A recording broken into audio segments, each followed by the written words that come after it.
Awesome. So you have been, how many times have you done the protocol? I did it 2 times successfully, and I've probably tried it, I don't know, I want to say 7, 10 times unsuccessfully. Okay, and what do you mean by success is you followed it from beginning to end? Yes. Okay. And then did you ever struggle in the maintenance, in the reality? That's where I need most help. But yeah, HCD is a piece of cake. I mean, it Agreed. really is. It's very black and white. It's very, you know what your dates are. That's the easy part. The part that I fall apart on every single time is what you do with life, in your real life. And that's where I can't seem to maintain or have Mm-hmm. control of anything. Yeah, and we can deduct that you're a really good rule follower. You love Yeah. the rules. That's why just a second ago you said, I am an information freak. I Yes. research a ton of stuff. I should just be a nutritionist. And you know, what you said to me after that was my biggest issue is this belief in I have to lose weight. I have to lose weight, right? Mm-hmm. Yeah. Notice how your resolution was in nutrition. Yeah. Do you think that those two actually, this belief in needing to lose weight and nutrition, is nutrition a solution? Has nutrition ever worked for you?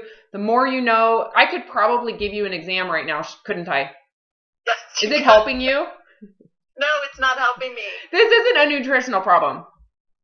Okay. Well, I keep thinking it's going to be like, when you have open heart surgery and for the rest of your life you need to eat really good, and so you do because you have this great insight. I keep thinking the more information I have, I'm going to actually use it. No.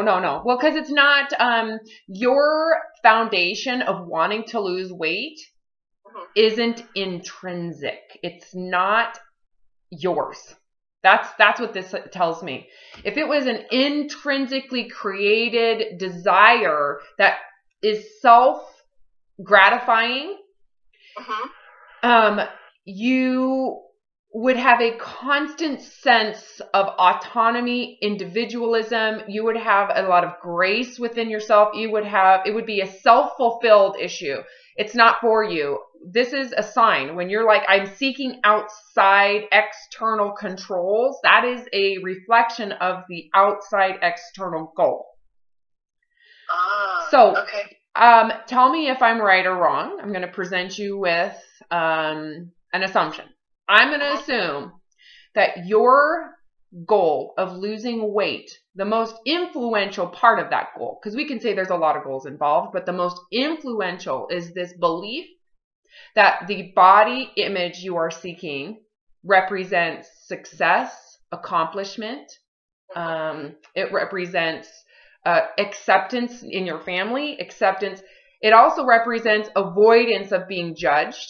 It represents avoidance of feeling unworthy, feeling bad about yourself. So when you think about, I just need to lose weight, the feelings that are coming from are those insecurities.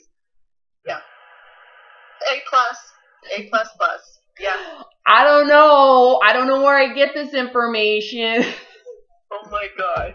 Okay, so were you in my house? Is that what you had cameras all over, right? No, you are a product of our culture. So this is a social problem. This is not a unique individual problem that you only have. Unfortunately, when you look at this system that you have been brainwashed by, the consequences for everybody that's in it are the same. Lovely. For example, let's pretend I teach swimming lessons. Okay, which I actually did for a long time. But let's just say I teach swimming lessons and I use a very specific technique. I use fear. I tell people if you do that, you're going to lose. I use very specific strategies for perfectionism and control with my students. Okay. And for some reason, all of my students end up having the same issues in competition. They tend to have similar feelings about themselves if they don't perform properly. Can you see how that would happen? Similar to like, let's just use technical. I teach a specific technique, but yet all of my students tend to have the same technical issues. But then I tell them they suck, and I never look at the way I'm teaching, right? Good. I get it. Okay. You are a product of the system that you are being told what to do and how to achieve. That's what you are. You don't have a problem. You have a system that has a problem. Well, God, I'm glad you're here, because... Well, here's the crazy... And I put them in one basket. It's called the Robin basket.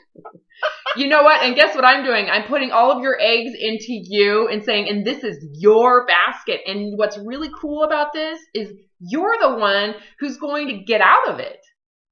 It's super cool. And the other part of this is the system you were in specifically trains you to need a system. So there's not very much leniency or freedom given to you. You've always been told you have to have and you have to implement a program in order for you to achieve this elevation of your value. You have to abide by a system, and you have to prove yourself to that system. You have to have you have to meet the system's expectations, and so you can't do it on your own. You just can't be a good person without religion. You can't be successful without winning a sport. You can't, give back to society if you don't drive the right car, have the right phone, go to the right school. You have to not only go to school and get a degree and get a secondary degree, but you also have to have a job, and you have to pay for things, and you have to buy things, and you have to go to church, and you have to prove to the church that you're valuable, and you have to be skinny. Right. Right? If you don't have all of those, you suck. And you're making all of us look like crap. Well, but the challenge, okay, here's my challenge. I understand that from a outside of my body kind of, Of course. But here's the thing. So when I did HCG and was successful, there were so many amazing things I felt after I was done with it, that now maybe just the lucky thing was that I was thin. Oh, that is the main thing. That's the core of all those emotions, just so that you know. But what about the things where you go, okay, well, I didn't crave food for the first time in my life. I didn't crave sugar for the first time in my life. Was that in any way coordinated with having all these controls and the safety of the control? Yeah, no, that's true. Oh, okay. Most people do not want responsibility, and they for some reason think that they're being controlled from outside forces. And I'm here to tell you that if you subscribe to that, you are being sucked into someone's money-making machine. It's not true. We are so incredibly intelligent that our beliefs have power over our mammal mind. Our beliefs are more powerful than any substance on this planet. You understand that beliefs are why people murder. Yeah. Beliefs are why people do things that are extremely harmful, not only to themselves but to other people. It's really about beliefs and what we think is credible and what we think is real, even though it's an illusion created by systems. Okay, so when you say to me, what about that? Well, you know what? This is probably the first time you've ever felt that there was something there that could save you from feeling like crap about yourself. That could actually provide you a means to meet these rewards and expectations. The euphoria of that expectation is extremely addictive. It is. Being thin to you is the most powerful narcotic. It answers every problem I have. Correct. Yeah. You have been brainwashed. Yeah. This is like saying to someone in the religious realm of value. If you follow these rules and you are safe, you won't have to worry about heaven or hell. Right? So what happens in this to people who are in that system, who truly believe they've reached this, I have what it takes to go to heaven. How do you think they feel? Spiritual? Yeah, well. And it's relative to the stringency of the beliefs and what it takes. Like they have this very straight and narrow path to this euphoria. And they can feel the euphoria the more they consider the safety of the constraints. Right. Okay. Very similar to people who feel euphoria when they feel that they are accomplishing a guideline that will provide them value. So when you think of, I want to ask you this, there's an image in your mind, there's a very clear image of what you need to achieve certain feelings of success, admiration, how people will admire you, see that you're successful, how you personally will feel accomplished. And what is that image in your mind? Is there a weight? It is a weight. Okay. Not a number so much as like how your clothes fit and how you look in pictures. Yes, how people see you, right? You have a vision in your mind. It's a picture. I do. Okay, that's what we call a body image. So you have a body image. Yes. And that image you've internalized. When we say internalize, that means that you truly, personally believe that that image is what will provide you feelings of adequacy, security, success, worth, and confidence. Yes. Okay, I want you to think about this. There is a physical image that you believe will provide you security, confidence. Now, are those emotions self-created, or are they only created when you attain this goal?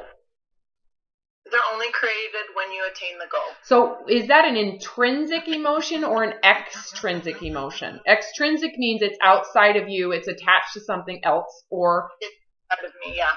So it's extrinsic. Yes. Intrinsic would mean that you have it, you're creating it, you're the one. It's within itself rewarding. Whereas it's extrinsic. It's totally extrinsic.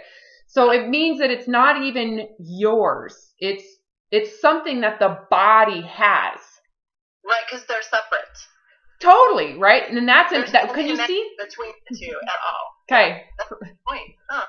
Well, this is very important for you to see that this is not you. Your issues with food, okay? Here's the unfortunate part about this is when you follow this dogma, when you follow this belief system, it requires, don't you agree, that you subscribe to a control with food. Oh God, yes. I know, it requires it. Yes. So in order for you to attain that body image and all those emotions that are coming from the body image, it requires that you personally subscribe to a way of eating. And that can feel intrinsic. Don't you agree? That can feel intrinsic because it's part of how you get to the end goal, right? Yeah. However, it's very confining. It's very confining, and it's very like really thin, like very little wiggle room. There has to be perfection in that.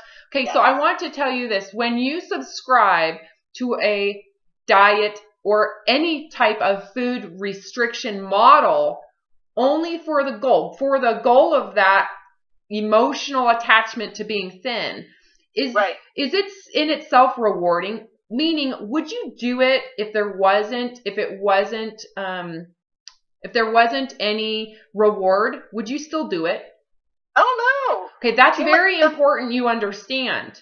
That it Yeah. isn't something you really want to do. It's not personally rewarding for you at all. It's not how you would, is this how you would want your children to eat? No. Of course not, because how does it make you feel?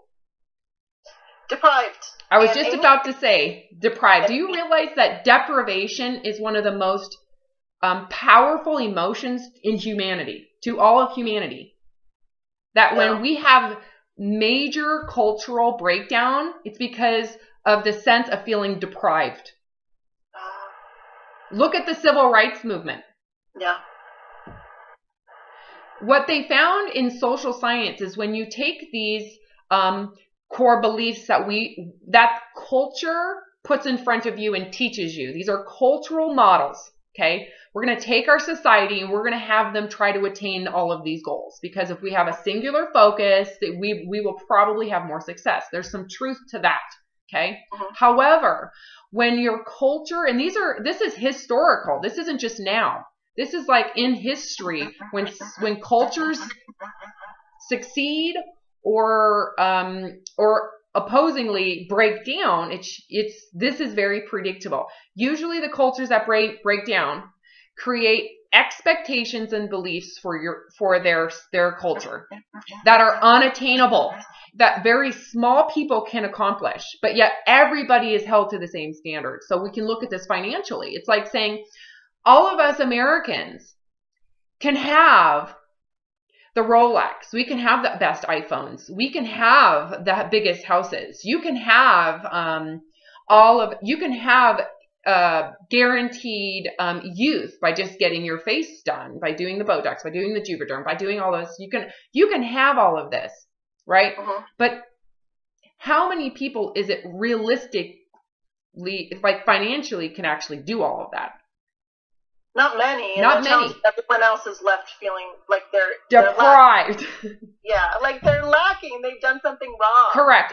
But yet, no one questions the system's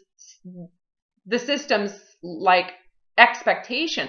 So what's happened to us is we believe that being thin is just a baseline expectation of worth, and it's no matter what gender. Well, gender there is different. Men have a little different model, but there's still a system, but primarily it's against women, right? Men are more taught that they need to be financial providers, that they need to be having the money, they need to be able to consume financially far more than women do. Even though we have similar pressures, wouldn't you agree that women have this imposed system that you have to be thin, sexy, and you have to dress a certain way to be valuable? Absolutely. Okay. The standard is the same no matter what race you are. It doesn't change. This is what they found, is that there is a standard and the norm is here, and not very many people can accomplish this. So everybody underneath this believes that this has to be worked for, even though it's not even close to realistic. No wonder we're all on drugs. There we go. We're all on antidepressants because we can't get there. Well, here's the thing. This is like well-known science. We have the most addiction in our country, and we have a lot of issues. And most of those issues come from not only the expectation that continues to rise, mind you. Notice how when you lost weight, it still wasn't good enough. You needed to continue. Yeah. You never arrived. Never. You never will. It always gets higher. Well, because the model you're using, the media has started to manipulate these models. They've started to manipulate the standards. Because if they create a standard that is out of reach, more people will consume and capitalize on the means to get to the end. So the means to the end are the diet culture. Shouldn't somebody go to jail for this? Well, really? Absolutely no, because we are the consumer. Oh, that's true. You bought into it. I did. Of course you did, but the unfortunate thing is, it's not because you're stupid. It's just because your parents bought into it. It's how the system has been working. This stuff I'm telling you has been aware and known since like 100 years ago. This is social science. But here's the thing. So as you're saying all of this, and I don't know if anybody else has the same problem, but even in watching all of the videos that you've done, if you use examples, I totally get it. I totally get what you're saying when you talk about the examples of having to earn a certain amount of money to have the right car, the right house, the right, have a lab or a golden retriever dog or whatever it is. But when I try to apply it to myself, it's so hard. Like, I don't see it. I mean, intellectually I do, but I don't see it. Well, part of the problem is if we look at the heart of the problem, it started with feeling inadequate and insecure. Understanding all of this and saying, oh, the diet industry is so messed up, and all this food mongering and the food cults are also really messed up because they create all the psychological problems that no one's aware of. Yet we all internalize it as our own problem. You can see all that, but unfortunately, understanding that doesn't necessarily fix the underlying feelings of insecurity that you have. How do we create a intrinsic, right? Not extrinsic. How do we create an intrinsic feeling of creativity, ability, capability, autonomy, like you are independently worthy? How do we do that if you've been conditioned by your parents and by your families and by society and by all the bullshit that you've subscribed to, that security comes from the diet cult, from a food cult system, from the belief that being thin makes you healthy? Because being thin, seriously, people actually think being thin makes you healthy. Yeah. You believed in it for so long, you're still left with the original issue. And so once you become aware that you have these feelings, we need to help you. I need to at least get you to see that the only solution for those feelings is for you to stop seeking external measures, that you have to want from the inside to develop self-worth. And you want to develop where things have been atrophied. Do you know what atrophy means? Yeah, I do. Diminished. They've been weakened, right? For example, you subscribe to the diet cult as a way to get the cultural ideal of thin idealism, correct? Yes. Because of that, you have atrophied your personal sense of the body, how food affects you, right, if you eat to hunger, right? The other thing is that culture and the capitalism of that culture, they make money on taking information and skewing it emotionally. Mm-hmm. For example, how often have you seen 5 foods that make you fat? All the time, and it's taken out of context. Taken out of context, and it's skewed.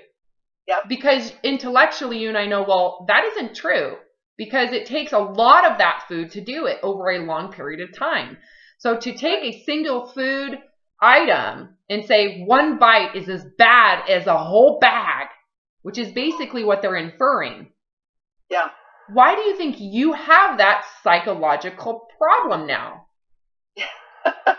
That's why I'm like, well, just eat the whole bag, because honestly, you ate one, and that you're going to die from that anyway, so you might as well eat the whole bag. That's right. And if you have one, you've ruined everything, because you know what? You have to be perfect to hit this high level of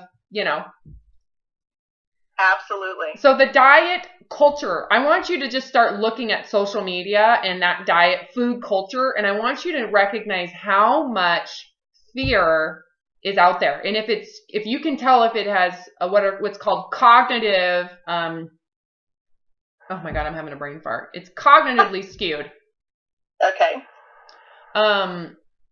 Just how they're teaching it. That one bite makes you want to have the whole thing. Very true. But that's not true. No, I mean, that's what they're doing. And you know what, it just made me think of, I've been trying to do the hunger scale, and it's so hard because taking one bite can't possibly be enough. That's kind of the thought process in my head. If Yeah. like one bit of something really was fine, but you're like, wow, well, you know what, you're not doing it any justice. You really need to have more than one bite. Notice there's logic in this. Notice how rational you are. And this is the other thing about social science is they believe is that when someone feels deprived, we are all making decisions. We have this free will. We have this intelligence that allows us to make decisions that are not carnal necessarily. That there is a theory of rational decisions, that we're all logically making decisions based on what will give us reward. There's so much logic involved in weighing reward versus risk and cost. There's a ton of it going on. When you're saying to me, well, one bite, well, I can have a few more bites. If I'm going to eat it, I might as well. Notice that this is very rational, the decisions you're making. Yes. The other part is the rational. I believe that there is binging is very rational. Even though it's from the outside or from the unaware, it feels so irrational. It's actually very rational. The irrationality comes from, well, if you have to lose weight to be better as a person, why are you binging? It doesn't make any sense. But the rationale, they're not recognizing that there is this subculture of eating religion that creates these feelings of shame, guilt, failure, inadequacy as well. Yeah, absolutely. So you've got like multiple layers of judgment and shame and feeling inadequate and feeling like incapable. Not only with the body image idealism that is out of realism that you still believe in, but this subculture of food control, right? Mm-hmm. It's so harming. It's so harming emotionally and psychologically. Now here's what's really important, and I think that we need to decipher for you. The goal is to be intrinsically guided and motivated for you.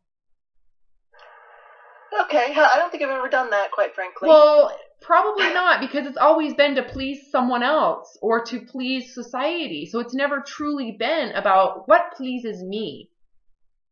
What is motivating to me in this present moment, right? That doesn't need to be fixed, or I don't have to have guilt and shame over, because the truth of it is that this is something that I don't want to have to subscribe to something that makes me feel deprived, that ultimately I feel entitled to a reward. You shouldn't have to be entitled to an external, extrinsic reward. You shouldn't. It should be the decisions you make with food and exercise should be intrinsically rewarding, so that there is no need for no one needs to pat you on the back. You don't need someone to validate it. It's something you decide to do because it's personally rewarding in the presence of it. Well, I honestly can say I've never felt that way. Well, I believe you, because you are brainwashed and you've been controlled probably since you were a child. Yeah. They say usually around age 4 is when the freedom of you being just a human goes away. Your parents have to start getting you to acclimate to society and what they personally believe is valuable. So you're more likely to have psychological consequences with what your parents valued. You're more likely to have shame and guilt over not accomplishing or feeling like you don't accomplish it well enough what your parents subscribe to. Right. So, like for me, it was definitely religious dogma. Also, I was in a big family and there was a lot of sports and competition. So I had to prove myself athletically. And I always had to win, right? I mean, there's a lot of dynamics that go into what you were raised to follow and believe made you worthy and what made your parents proud. or Yeah. where they criticize. So chances are you might have been raised in a very idealistic environment around external things, but also you may have witnessed or heard criticism, maybe not necessarily of you, but of other people around what other people chose to do with themselves in their lives. Right. No, makes sense. Yeah, I mean it's predictable when you look at the social sciences. Yeah. Well, no, I remember. It's funny. I was thinking about this, and I remember when I started going through puberty. It was really skinny. I don't have any recollection of food issues or anything else before that. And my mom has always been really skinny, and my sister and my brother. But my dad's side of the family is more heavy. And it was one summer, all of a sudden you have hips and boobs, and you're like, wow, what the heck, man? And I remember my dad saying to me, gosh, you really need to watch that.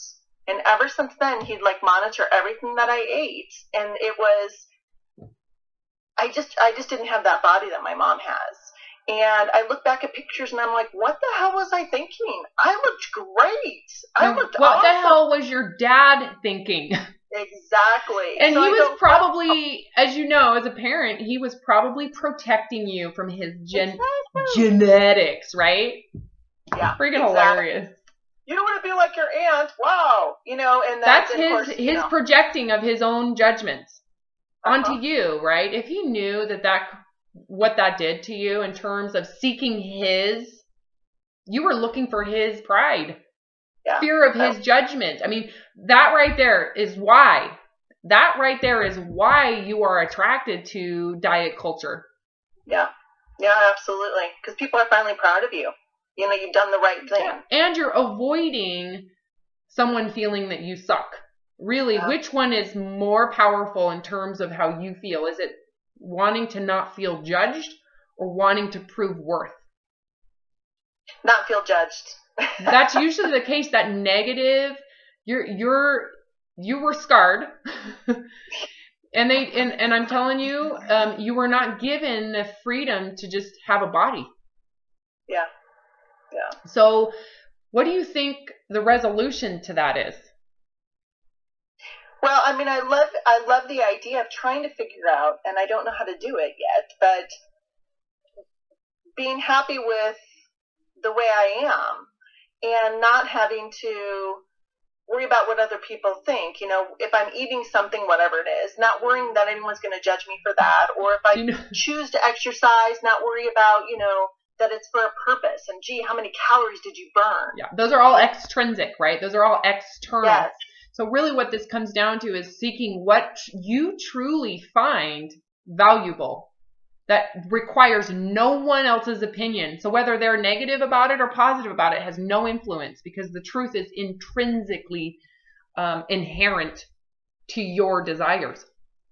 So what we've got to be able to do is say, all right, so you're told that you have to have the condition around the body to be favorable. Yeah. Therefore, you better watch what you eat. You have to prevent all of this.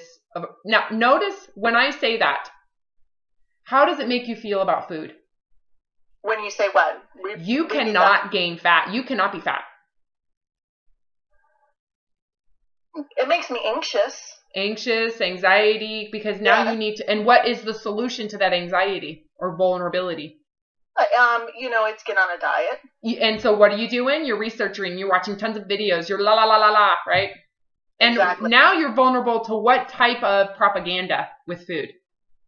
Oh my God, everything that you read, everything. So I could make an assumption that how you feel about food is cognitively distorted. Yeah, you could say that. So your perceptions of certain types of food create emotional reactions that feel real and that you assume are real and truthful. Yeah. Like if you eat that food, a bite, a taste, you're never going to lose weight that day. Your chances of losing weight instantly stop. In fact, if you think about that food and have it around, you might get fat. Yeah, just by smelling it. Absolutely. Just by smelling it. That right there is a sign of cognitive distortion. that is researched, well known. It is typical of someone with an eating disorder who is obsessing over a body image as a result. There is a ton of media that they use cognitive distortions. I don't even think they know what they're doing to lure you into following their meme. Yeah. Well, and it's funny that you say that because, you know, if things are really stressful and they're not going well, and, you know, I'm like, oh my God, I feel like I'm losing control of everything. You know, you can go to McDonald's and get food, and then it makes you feel better for a little bit, and because you did the bad and wrong thing. Literally what you did is you said, I'm going to give myself freedom. I don't want to have to feel bad about this anymore. Yeah. And then, of course, you feel really bad afterwards. Well, for sure, right? But the moment that you say, screw it, what you're seeking, I want you to, let's go there. Let's go there, that moment that you say, screw it. What are you seeking? Freedom. Well, self-pleasure. Not just pleasure, but freedom. You're looking for freedom to not feel bad about it. No, that's true. And the other thing is, why is food the solution? Could it be that that's the one thing you feel you're deprived of? That's the one thing you can't enjoy? Yeah. No, that's it. Yeah, it's gotta be. This is what would be called a latent unintended consequence. A latent unintended consequence of the diet dogma is that you psychologically become very prone to feelings of deprivation in terms of food and pleasure. And when you have an emotional insecurity, which is the foundation of your problem, you're more likely to go to food as a compensation. And you're more likely, out of shame and guilt of the rules, to seek freedom from those rules. So you will go to the exact food you judge as a way to say, I'm out of here for this moment, but I'll be back. Yeah. No, because I got to fix the damages of what I'm about to do. Yeah. Oh, God, that's just wrong. That's just bad and wrong. Well, it's very understandable. This is totally normal. You aren't crazy. In fact, this is, like I said, you have subscribed to a system. These psychological consequences are attached to the system. As soon as you leave that system, what is the chance that you're going to have the same psychological problems? Oh, significantly less. I mean, you'll have to.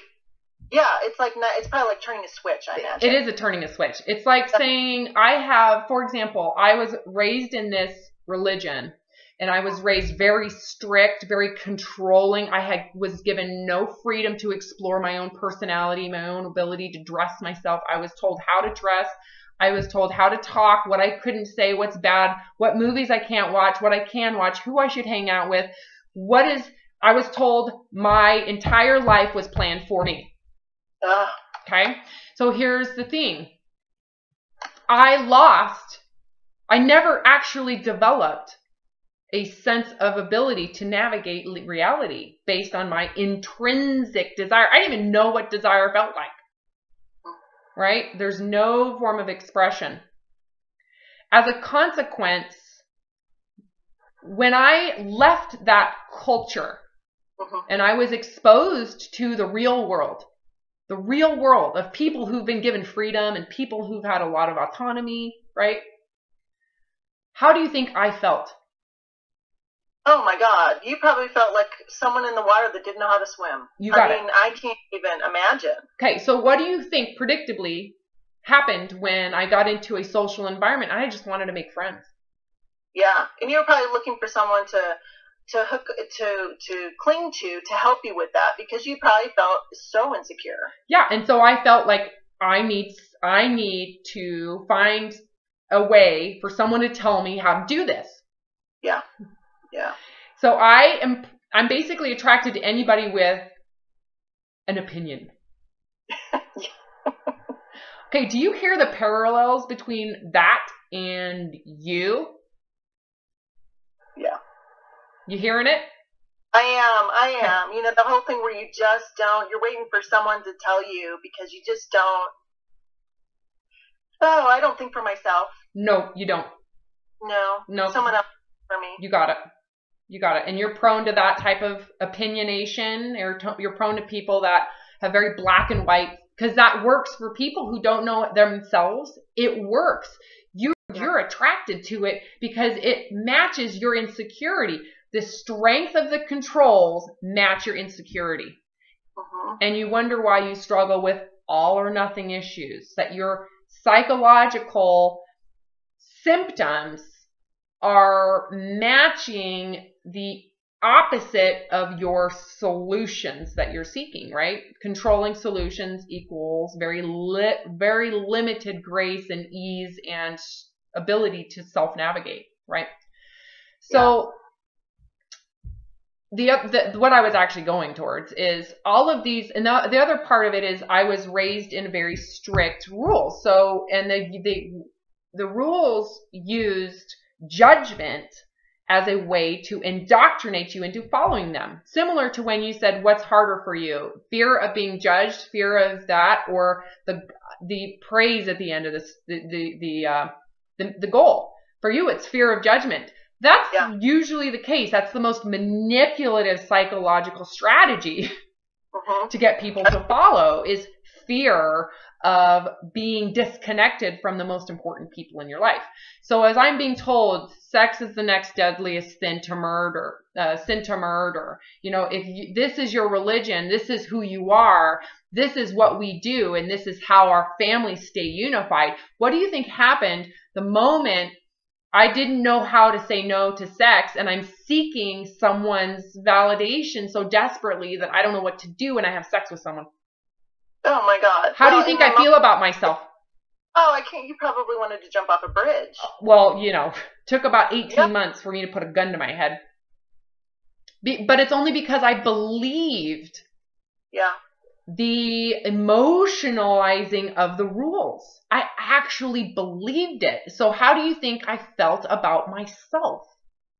Horrible. Because I internalized all of those beliefs as if they were real and true, and that's how I identified my worth. So why do you think when you follow these diet cultures that have very strict rules and very emotional ways to get you to avoid foods, how do you think you feel about yourself when you eat those foods? I feel like I'm doing the right thing when I eat those foods, you know, that I'm supposed to eat. Yep, but when you eat the food you're not, how do you feel? Oh, no, you feel bad and wrong and like you failed. Yes, and like similar to how I felt when I had premarital sex. Absolutely. Okay, I want you to think about psychologically how it's all the same.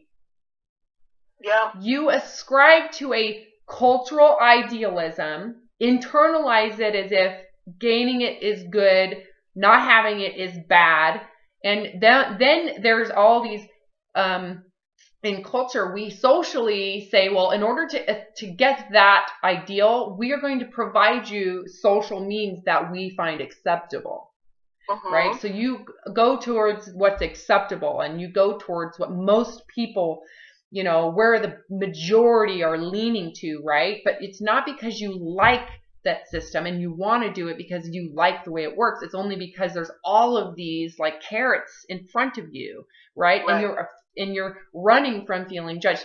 I want to ask you something really quick. When you, let's say, are in a social media chat room and you hear people talk about idealistic eating, how does it make you feel? Well, I mean, I judge myself. I think if those are things I'm not doing, just like if I'm talking with people and they're saying things like, oh God, you know, fat, it's just going to make you fat, you know, so don't eat fat. I just want to say to them, you know, because I've read all this stuff, not that I do any of it, but I'll instantly get judging of them just as much.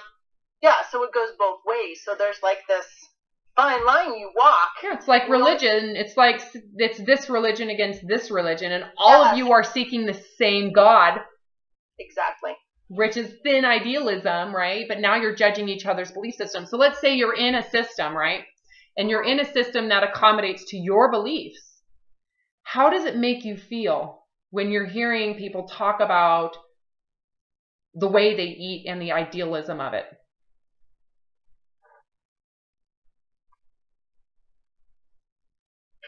Well, I think that they're doing the right thing. If that's the, like if, no, I'm asking about your feelings. How do you feel when you hear someone, this is how I eat and here's my dogma, right? And this is why I do it. And you should do it too. How does it make you feel? I don't know. Just consider that. It's like very similar to all the science that shows when you take a group of a slideshow of pictures, right? A pile of pictures that have thin, like you go to Pinterest and you look up exercising pictures and thin pictures of people, the ideal. When you see those pictures, how do you feel about yourself? Oh, I feel bad because I'm not there. Yeah, there's discrepancy between the ideal and what exists. And because you believe the idealism equates to value, you feel lacking.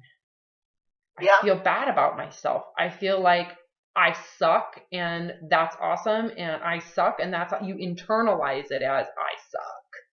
Yeah. Okay, let's talk about the same idealism with food. You get around someone who is perfectionistic with their food. They know everything that's in it. They'll tell you, here's a certain food. I'm going to list what's bad about it. Yeah. How does that make you feel? Bad. Similar too, huh? Similar to the picture idealism and you comparing yourself to it. When there's food idealism and you compare how you eat to it, how do you feel? Awful. It is so bad. You feel dirty. Yeah. You kind of want to like cut your stomach open and let your guts hang out. Well, in some ways, I'm like, wow, liposection's looking pretty good. But again, I keep thinking there's probably something else going on here. Liposuction is not a permanent solution. So that's why I'm here. Yeah. Agree. Well, because it doesn't fix the issues with your belief system. So truly, let me ask you this. Have you would you say you're dedicating your life? And I did notice that you're subscribing to an eating model and you're forcing your family to do it too. Yeah. Let's just, how do you like this being the center of your life? I hate it. As a matter of fact, I told my girlfriend, because I was so nervous about talking with you. I told her, I said, here's the thing. If I look at all the issues I have in my life, this conversation has been in my life since I was 13. I am sick of it. I am tired of it being the center of my life. Would you say that you're suffering? Oh, every single day. There is a spiritual suffering. Yeah, there's no freedom around any other area. Like, it's funny, and this is what's so sad about food. For me and my weight, for me, it impacts every single area of my life. How I interact with people in business, friends, it's like I'm never good enough. I shouldn't be there. I shouldn't have that conversation. I shouldn't, it's awful because it's not, if it were just about food, you could look at it like, but it's not. It boils over into every single area of my life. There's not an area that is not impacted. Well, the most it has impacted is your relationship with food. Yeah. And that has become probably an obsession for you. It is, absolutely. Okay, what happens when you leave the weight loss cult? Do you know what that means? What if I were to tell you right now you never have to lose weight again? What if I said to you, you have a diagnosis and you can never lose fat again. It's permanent. What you see is permanent. So we're going to have to live in a way that is accepting this body that you have right now. Tell me how that would feel. Well, on one hand, you'd feel free about it because you're like, oh, well, there's, this is it. And I don't have a backup plan. Tell me how that, let's go there. So you're free. You don't have to stay in that culture anymore, do you? No. Because it doesn't make sense. Because if you cannot obtain that ideal, the illusion of obtaining the ideal, it doesn't make sense to hold yourself to it, does it? No, it doesn't. So there's a lot of freedom. Let's talk about that really quick. Okay. That freedom, tell me what that does to your life. You're eating for a different reason then. Well, totally. Your food, the landscape of how you think about food just completely changes. It does. Is there any shame or fear or pressure or perfectionism now? Well, a little bit, because this is it. Like, I don't have, here's the thing, like, if I couldn't do HCG again, you know, because that's the only diet, you know, or not diet, but the only thing I would ever do ever, because you're stupid to do anything else. But so if I could never do that again, there's this sense of, this is not a dress rehearsal. This is it. So I would think, for me personally, I would get more serious about food. Hold on, you're still holding on to the body image cult. That's what you're doing right now. Okay. You are holding on, like, I'm still grasping on to that. I have to be thin. I have to be thin. I have to be thin. And now there's no freedom. Yes. Okay. That is the opposite of what I'm trying to get you to think about. Let's pretend I'm a doctor. I'm not, but let's pretend. And I have this diagnosis and I do all the tests. I'm like, you have a disease condition that is permanent. The body fat that you have, your body needs it now to just stay alive. Okay. There's no hope. That image is not going to happen. This would be similar to saying, we have to cut your legs off. Okay. And there's a moment of, oh, right? There's a moment of like, oh, man. There is. It's sad. I can't obsess over my body anymore. I'm never going to get it. I'm never going to win, right? Let's move past that. All of a sudden, you don't have to lose. There's no pressure on you. None. You do not have to lose that fat. And It doesn't make sense, does it, to hold yourself to that image anymore. It is gone. Robin, that's actually okay. Let me just share with you this really quick, which I'm sure you've heard 50,000 times, but here we go. There is a freedom that happens when you say that. It's like, you mean I could paint just because I want to paint?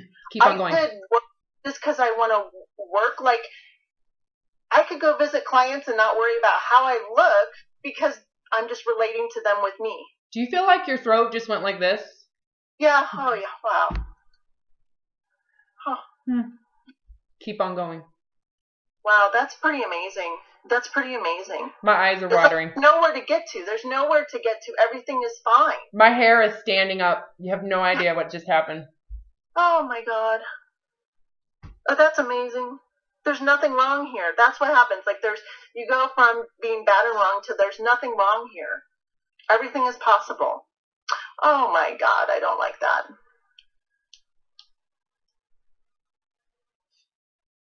Okay, you know what's really sad about that? Don't judge it. Just stay present in that like, freedom. Do not leave the freedom. Just stay there. Don't go away yet. Okay. You all of a sudden can go to the beach and have fun. Do you realize that? It doesn't matter. Like, it doesn't matter how I look, because this is it. This is what it is. No, and if you don't have to hold yourself to that, if you can leave that cult, yeah, what do you have available to you immediately? Being present. You have yourself. Yeah. How do you evaluate yourself now? Because you're not being held to that standard anymore.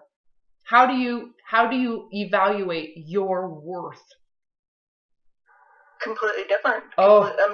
You are no longer 13 years old. Yeah.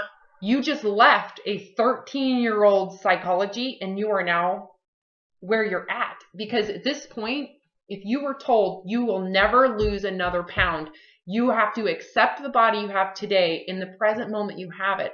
Because this is it. Is this good enough for you? Is it good enough? Is it worth it for you to have that psychological opening?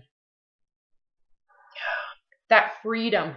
That, like, all of a sudden you can go talk to your clients and don't have to feel bad. You don't have to have all that shame and guilt. Consider what happens to your feelings about food. Notice how, like, food is not a big deal now. All of a sudden. How the hell did you do that? Oh my God. Your Wow. whole brain, if you stay in that, Yeah. I want to ask you, because you do have the choice. You can, because the risk of leaving that cult, because they've conditioned you to think that if you don't stay in the cult, you're going to stay the same way. Yeah, they have. I know. So we have to stay with that. That's why I say, assume you're going to stay the same, right?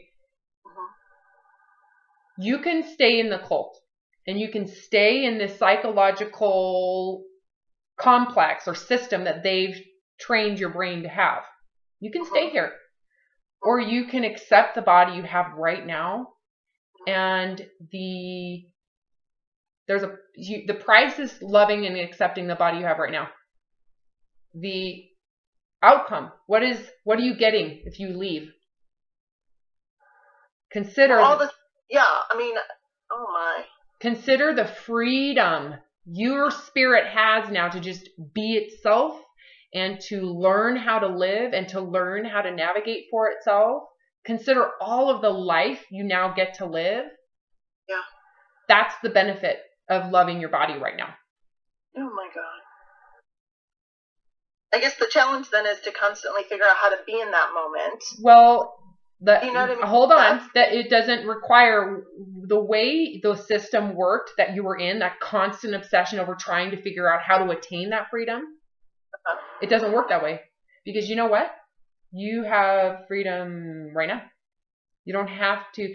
What we've got to get you to do is leave and say, I no longer am going to feel bad about my body. What I had to do, because to me it was like committing suicide. I don't want to go over my story again, but there was a moment where I realized I can kill myself and I will get a start. I can start over. I'll get another body. But ultimately, the only way to get the freedom I'm seeking is to release myself from using the body as the way to feel good about myself. Yeah. So if I were to release the body, I personally had to assume, because my brain was so hijacked by the system, I was led to believe in my own psychological skewing that I would be over 500 pounds if I stopped dieting. Oh my. That's what it felt like. Consider how intense the dieting was if I was defending myself against that much body fat. Just to maintain. All you thought about 24 hours a day. Oh, honey, it was enough that a gun to my head felt like an amazing solution. Yeah. Okay, so for me to not put the gun to my head, the only alternative was to accept my fear and to say that has to be worth it. Yeah. Being 500 pounds has to be worth that freedom of being a person, a human. I want my humanity back. I want to be able to create. I want to love myself. And I cannot love myself unless I kill myself or unless I kill the system. Yeah.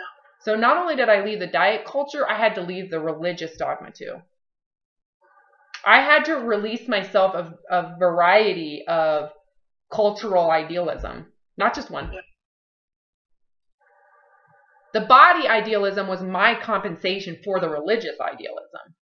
Yeah. You know, so I had to release myself of all of it and leave myself the beauty of a pure spirit without any of the cultural systems. I literally had to start with just my spirit and the freedom to just be myself.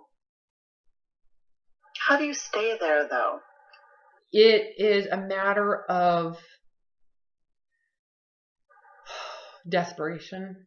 Yeah. It's like, I like to think of it as it is this incredible recipe of desperation, humility. Humility is so huge because you have to realize that in order to tell the truth about who you are spiritually to yourself, what do you think that requires? There's no pretentiousness. You have to get rid of all the ego. You know, and it's like, how do you stay there? It's a matter of wanting to stay there. It's a matter of intrinsic, internal. It comes from the spirit desire to just be whole. Yeah. To be real, you know? So when I say to you, if you let go of this belief system around body image and you say, I am accepting the body I have right now. The downside is that people in that culture will judge me. The downside is that I need to then secure myself. Yeah. Right? So the illusion that they will secure you. Yeah, that's what it is. It is. Like, that will make me feel better. You have to be able to say, I would rather gain 50 more freaking pounds and secure myself, because I want freedom to just be me again. I want to value my spirit. I want to uphold my integrity. I would rather have that intrinsic navigation than to say my integrity doesn't matter, my spirit doesn't matter, but the way I look is the most important thing. Yeah. Does it make sense? It does. So the risk for you is that you are going to be completely responsible for how you feel and how you value yourself. What if you could start over? Let's just say you cannot lose weight. This is it, honey. It's not even an option. You have to accept the body you're in today, because it's, no matter what, it's not going to change. All of a sudden you're left with, all right, well, if I can't follow that religious system of food dogma and body worship, health worship, right? Yeah. Then how do I know what's important to me now? Yeah. And I've never asked. Well, and this you is need to preoccupation. It's a preoccupation that I've always had. You know what I mean? So you don't have to come up with those answers. No, you don't, because someone has them for you and then you just listen to them. So this is the first time since you were 13 that you've actually went inward to ask, what's important to me? What is intrinsically desirable for me?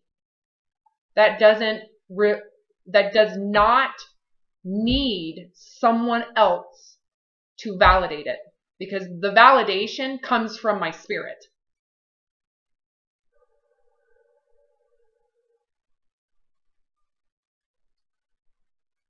Crazy.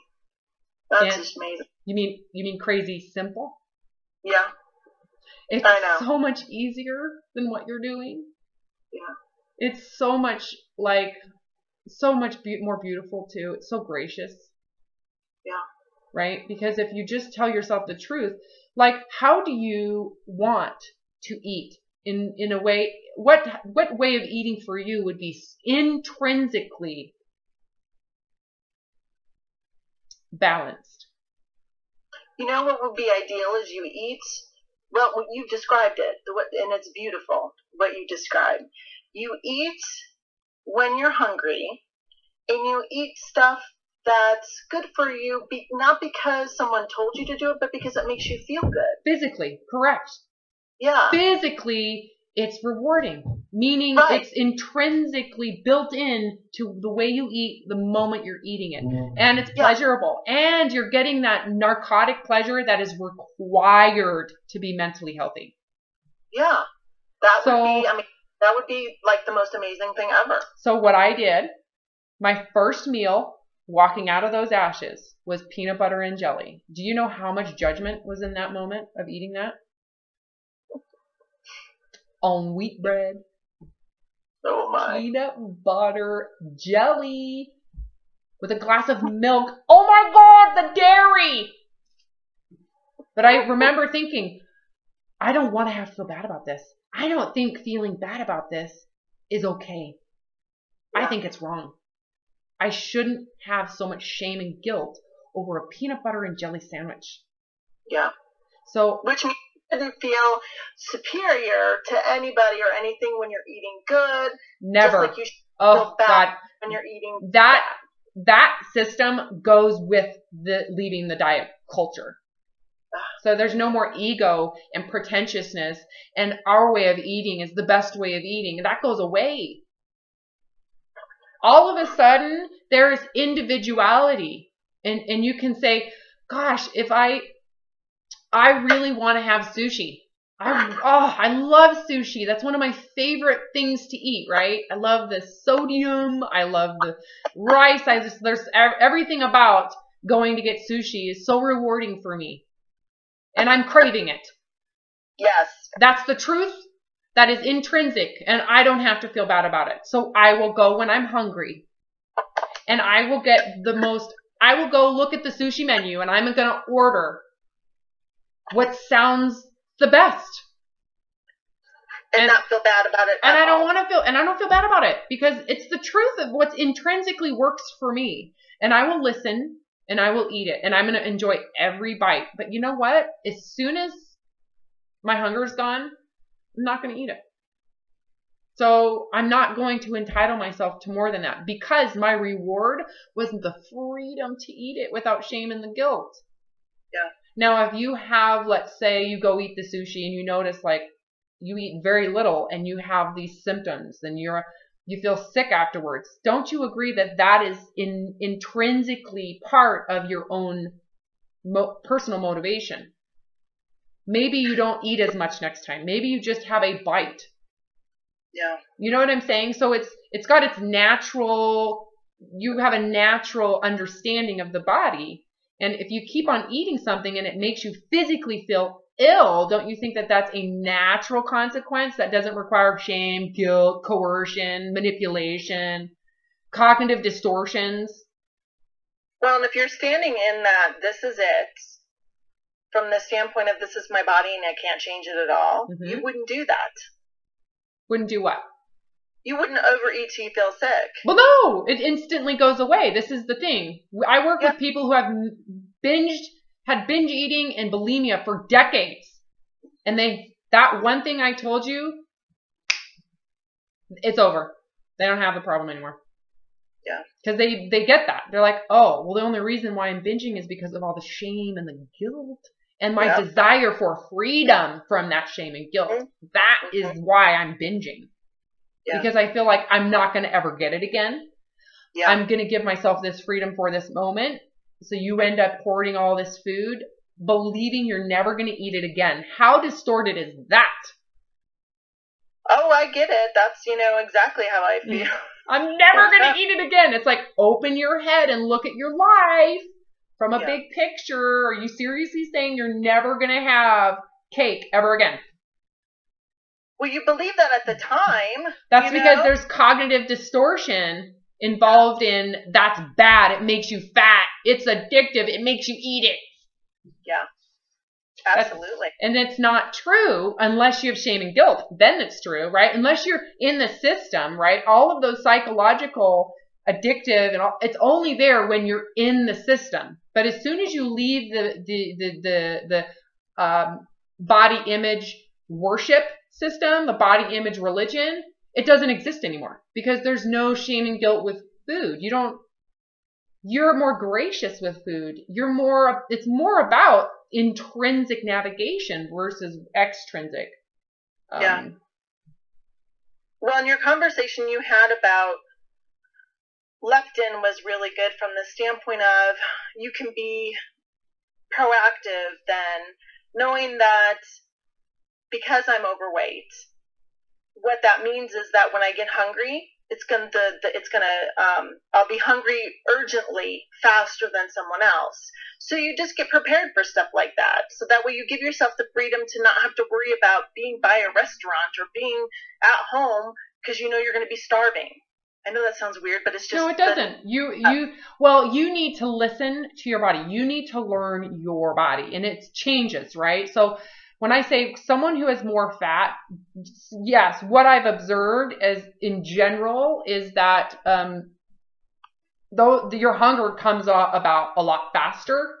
Yeah. But your hunger also goes away very quickly, no matter what you're eating. In fact, what I've recognized over 6 years of monitoring people, the most obese starches will get rid of your hunger almost instantly.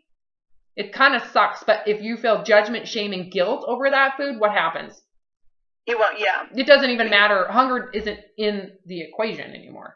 Mm-hmm, mm-hmm. Yeah. So what I find is that when people release themselves from judgment, shame, and guilt, they actually get to observe their true physiology. Versus someone who's observing, monitoring hunger, but continues to have the diet food dogma and the fear and the cognitive distortions about it, they have a very hard time understanding hunger because there's so much shame and guilt around failure that it takes over their true biology. Yeah, because it's funny, on HCG is the only time that I've ever known what true hunger was. But any other time, it's like I couldn't gauge it right. I just couldn't. Well, that's probably because you were afraid of gaining weight. Yeah. Where the protocol, you don't have any fears. You can trust the protocol. Nope. And so fear is gone. There's no shame and guilt. You got it. So we can't even use, so the protocol should not be used for you until you have this figured out in reality. Yeah. Because reality is where you struggle. It doesn't make sense for you to even consider the protocol as a form of physical therapy, hormonal therapy, until you have the internal, intrinsic, physical ability to listen to your body and to eat without shame and guilt. Yeah, absolutely. So that's where we begin.